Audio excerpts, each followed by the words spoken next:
This is not about Ukraine. This is about our democracy. This is about our national security. This is about whether the American people have a right to expect that the President of the United States is going to act in their interests, with their security in mind, and not for some illicit personal or political reason. So Americans should care deeply about whether the President of the United States is betraying their trust in him. We begin the show tonight south of the border, where U.S. Democrats insist the evidence, as you heard there, is overwhelming, concluding President Donald Trump obstructed justice, undermined national security, and violated his oath of office in dealings with Ukraine. The conclusions they've reached are based on the closed and public impeachment hearings conducted over the last few months. The CBC's Katie Simpson has the latest for us from Washington. Hi, Katie. What stands out in this report?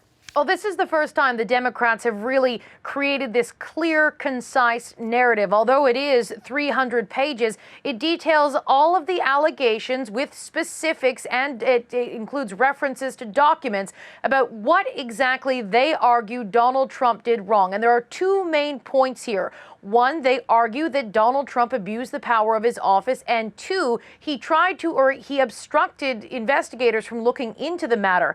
Adam Schiff is the powerful Democratic lawmaker who was overseeing the committee that is leading the impeachment proceedings so far, and he is making the argument that what has gone on here is much bigger than just one president, and that this must continue to be pursued as the investigation continues, out of fear that this could set a really terrible precedent. Given that the evidence of this misconduct is so clear and uncontested, are we prepared to just get over it?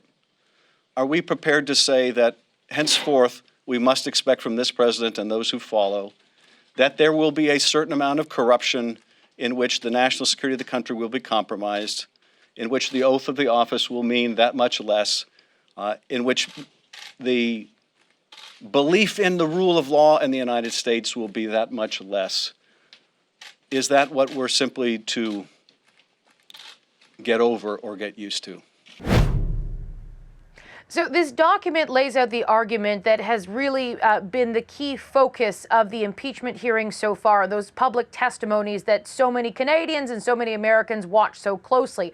The argument from the Democrats is that Donald Trump and some members of his inner circle tried to pressure Ukraine into investigating his political rival, Democratic presidential nominee hopeful Joe Biden, as a way to hurt him politically. He also wanted an investigation into whether Ukraine actually interfered in the 2016 U.S. election rather than Russia. In exchange for those two investigations, or making an announcement about some sort of investigation of that nature, Donald Trump, the testimony we've heard so far is that Donald Trump would release hundreds of millions of dollars in aid for Ukraine, as well as grant the new president a face-to-face meeting at the White House. And that is really at the heart of this. It is something that the new Ukrainian president wanted very badly, as a way to boost his credibility at home as well as on the world stage, and send a message to Russia that Ukraine is an ally of the United States. So that is the argument the Democrats have really tried to make as concisely as they could, as you can in a 300-page report.